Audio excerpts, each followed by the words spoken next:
Να πούμε ότι το Μπρούσκο πηγαίνει πάρα πολύ καλά. Δηλαδή κάνει εξαιρετικά νούμερα τηλεθέασης και η αλήθεια είναι ότι είναι πάρα πολύ παρήγορο με το σκεπτικό ότι είναι μια ελληνική σειρά. Λείπαν ελληνικές σειρές και υπάρχει μια τηλεοπτική συνήθεια παρακολούθησης σειρών τη συγκεκριμένη ώρα και είναι δεδομένα ευχάριστο και καλό το γεγονός ότι πηγαίνει πάρα πολύ καλά.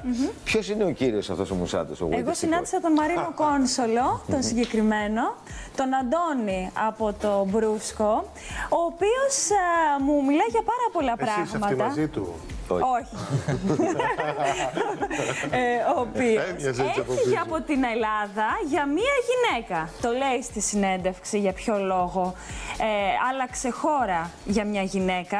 Έχει ερωτευτεί μία γυναίκα 20 χρόνια μεγαλύτερη από εκείνον, αλλά και μία άσχημη. Πάμε να το παρακολουθήσουμε, έχει ενδιαφέρον. Εγώ ένα ερώτημα θέλω να κάνω. Και είπε την κοπέλα που ερωτεύτηκε άσχημη. Εγώ ένα ερώτημα έχω να κάνω προς όλους εδώ πέρα τους συνεργάτες. Η κυρία πότε προλαβαίνει και βλέπει τη σειρά, δηλαδή, αφού είναι από το πρωί μέχρι το βράδυ εδώ? Πραγματικά. Το Μπρούσκο. Συγχαρητήρια. Το γράφεις ή μπαίνεις στο web? Το βλέπω από το ίντερνετ. Θεά. Μένει ακούμπου θεά, τέλος. Πάμε να δούμε τη συνέντευξη, επιστρέφουμε σε πολύ λίγο. Τόσα χρόνια μες στους χάρτες μου σε ψάχνω κι ας μην έσκυψες ποτέ. Μαρίνος Κόνσολος. Ο κατακόσμων Αντώνης από τον Μπρούσκο σε κερδίζει από το πρώτο κιόλας λεπτό. Με το ζεστό χαμόγελό του, την έξυπνη ματιά του, την ενέργειά του και το πάθος του για αυτό που κάνει. Είσαι τρελός. Δεν τολμάω. Να σου πω, η νύφη θα το καθυστερήσει πολύ ακόμη? Στη σειρά υποδίεται έναν άνδρα, ο οποίος είναι τυφλά ερωτευμένος με την Αναστασία, η οποία αγαπά άλλον άνδρα και δεν μπορεί να κόψει τους δεσμούς που την συνδέουν. Αυτό τον ρόλο τον έχει παίξει και στην πραγματική του ζωή και μας μιλά πώς μια ερωτική απογοήτευση τον έκανε να αλλάξει μέχρι και χώρα. Θα μπορούσες να ερωτευτείς έναν τύπο γυναίκα σαν την Αναστασία? Θα μπορούσα να ερωτευτώ έναν τύπο σαν την Αναστασία. Το έχω κάνει. Δηλαδή να είμαι εγώ εκεί 100% και αυτή να είναι και κάπου αλλού. Μπορείς να μοιράζεις μια γυναίκα? Ξέρεις τι γίνεται, όταν ερωτεύεσαι έχω την εντύπωση ότι χάνεις πολλά πράγματα δικά σου. Χάνεις την αίσθηση του χρόνου. Χάνεις τα λογικά σου πολλές φορές. Αυτό που σημαίνει είναι το ότι πιστεύεις ότι τον άλλον θα τον κερδίσεις με τον τρόπο σου, δείχνοντας το ότι τον αγαπάς και είσαι ερωτευμένος 100%. Πιστεύεις ότι κάποια φάση θα το δει αυτό. Δεν ζηλεύεις όταν μοιράζεσαι? Πάρα πολύ. Πάρα πολύ και είναι και πολύ βασανιστικό όλο αυτό. Πολύ. Αλλά αυτό, ότι όταν ερωτεύεσαι δεν υπολογίζεις τίποτα. Δηλαδή μπορεί να σε καταστρέψει όλο αυτό. Εσένα σε κατέστρεψε? Έχω φτάσει, ναι. Έχω φτάσει σε πολύ άσχημες καταστάσεις.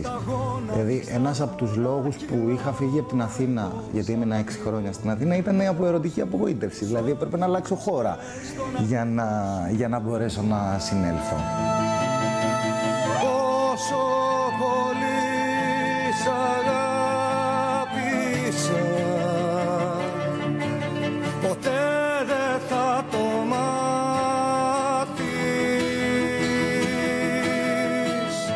Ένας άνθρωπος πρέπει να περάσει από αυτή τη φάση, πρέπει να περάσει από αυτό το σημείο, πρέπει να φτάσει στον πάτο για να ξαναβγεί πάνω.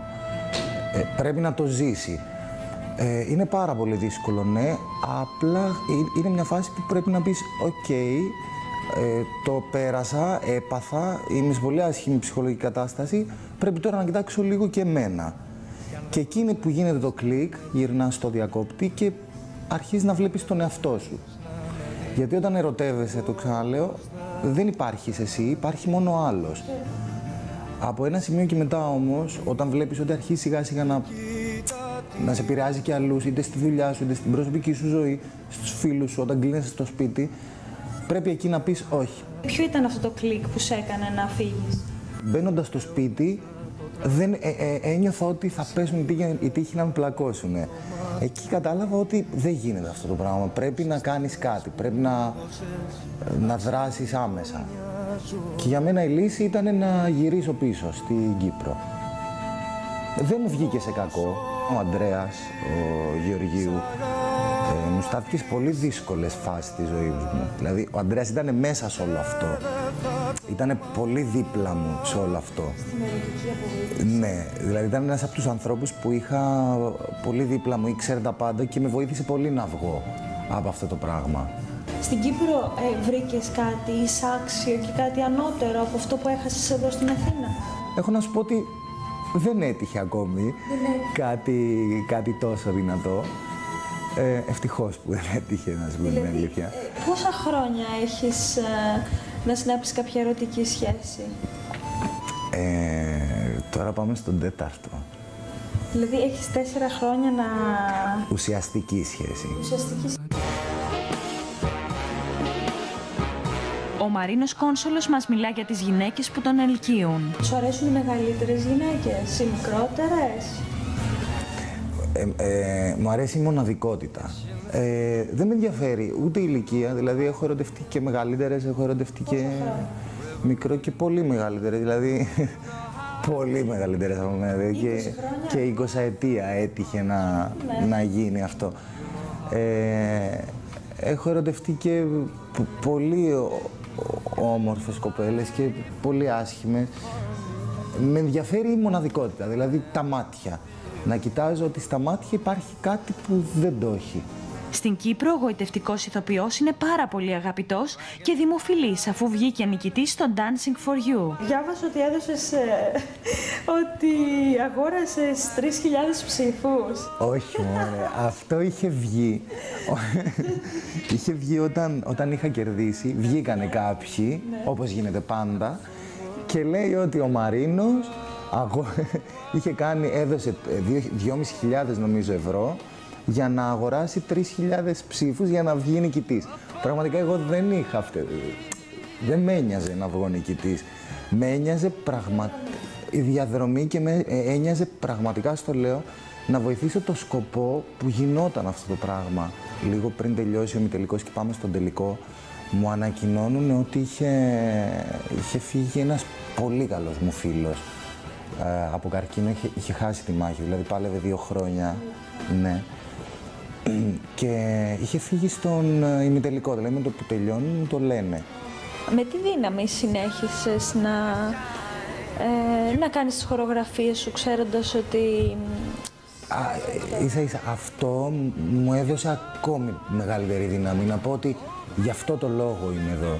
Δηλαδή, μπορεί σε κάποια φάση να ξεχάστηκα λίγο τον σκοπό που βρισκόμουν σε αυτό το show, αλλά όταν έγινε αυτό συνειδητοποίησα ότι ωραία Μαρίνο, γι' αυτό το λόγο είσαι εδώ και πρέπει να προσπαθείς να συνεχίσεις να μαζευτούν ακόμη περισσότερα λεφτά για το συγκεκριμένο σκοπό, γιατί δεν γίνονται να πεθαίνουν άνθρωποι νέοι από αυτή την αρρώστια, δηλαδή δεν γίνεται.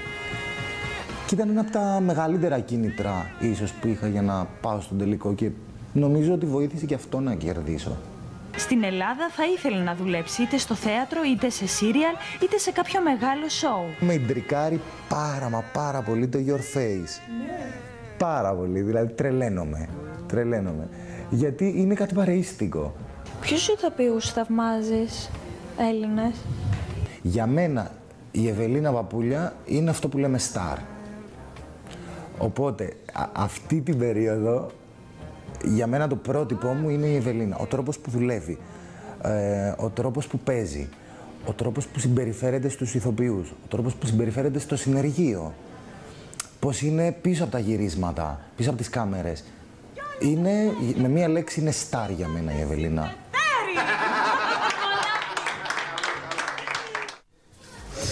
Πάρα πολύ ωραία. Να σε ρωτήσω κάτι. Στην Κύπρο είναι το dancing for you, έτσι λέγεται. Είναι με S, είναι αυτό που χορεύουν και τραγουδάνε μαζί. Όχι, χορεύουν και τραγουδάνε μαζί. Dancing με S. Δηλαδή χορός και τραγούδι μαζί. Είναι πάρα πολύ ωραία μαγιά. Και βγήκε νικητής, παρόλο που βίωσε έτσι ένα πολύ δυνατό συναίσθημα κατά τη διάρκεια του σοου να χάσει τον αγαπημένο του φίλου, παρόλα αυτά απέκτησε κίνητρο για να συνεχίσει και να κερδίσει τελικά. Πάντως σε αυτές τις περιπτώσεις που πολύ λέει, αξιόλογος ηθοποιός. Και ηθοποιός και τα λοιπά, δεν ξέρω πώς γίνεται, δεν ξέρω, δηλαδή είναι αδιανόητο τι δύναμη παίρνεις. Δηλαδή άνθρωπος, ας πούμε, έχει πάρει παγκόσμιο πρωτάθλημα στην ενόργανη γυμναστική, γνωρίζοντας ότι πριν από 1 ώρα πέθανε και ο γονιός του. Τρομερό πράγμα δηλαδή. Πού βρίσκουν δύναμη άνθρωποι για να ξεπεράσουν αυτή την ψυχολογία και να αριστεύσουν. Είναι αδιανόητο. Μιας και είπαμε για reality. Να ευχαριστήσουμε και το ξενοδοχείο Athens Atrium που μας παραχώρησε το χώρο του για να πάρουμε αυτή τη συνέντευξη. Πάρα πολύ ωραίο το καδράκι. Το καδράκι μ' άρεσε πάντως. Και ωραίο παλικάρι είναι αυτό. Όταν απεικονίζεις και την κυρία Κούκου μαζί.